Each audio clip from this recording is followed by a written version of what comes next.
Naranasan mo na ba yung meron kang problema na hindi maalis-alis kahit pray ka ng pray, basa ka ng basa, kinig ka ng kinig at kung ano-ano pa?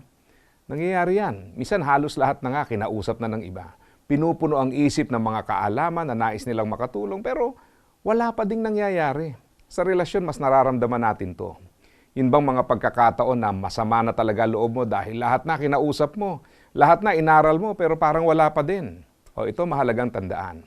What you nurture in your heart is more influential over your life than what you feed your mind. Ibig sabihin yan, kahit basa ka ng Bible, hingi ka ng hingi ng advice, pero kung may bitterness kang inaalagaan sa puso mo, yan pa din ang mananaig. Halimbawa, merong nagpapa-counsel ng paulit-ulit tapos parang walang nangyayari. Kasi sa puso nila, bitter pa din sila. Yun bang kung sa puso mo, si palpak yung asawa mo, kahit ano pang aral ang gawin mo para mag-improve ang relationship nyo, kung di mo aalisin yung maling pagtingin, yun pa rin yung mananaig. Yan talaga ang mahirap na parte. Minsan mas madali ang mag-aral ng marami para matutong harapin ang issue kaysa mag-alis ng bitterness sa puso. Tapos later on, parang nakapagtataka na expert ka na sa dapat gawin, pero ganun pa rin. Kasi nga, hindi lang yung kaalaman ng issue. Ano ba yung ninonurture mo sa puso mo? Kahit sa simbahan, nangyayari yan. Simba ka ng simba, pero tuwing nandun ka, puro sama naman ang loob ang pinag-uusapan.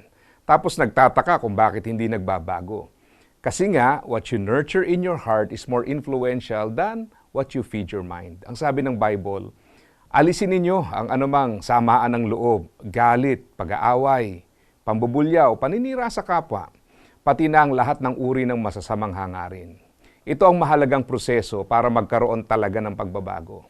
Minsan, dagdag tayo ng dagdag ng kaalaman, pero ayaw naman nating bitawan yung negatibong damdamin sa ating puso.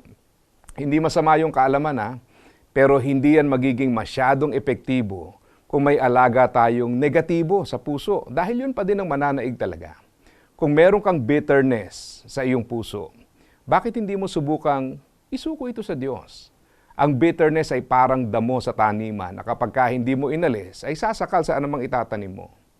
Maaaring may umusbong sa tanim mo, pero ang damo ay makikipagkompetensya sa pagkuha ng sustansya at maaaring maging dahilan ng pagkamatay ng tanim mo.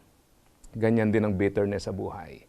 Sasakal o pipigil siya sa pag-usbong o paglago ng mga magagandang simulain.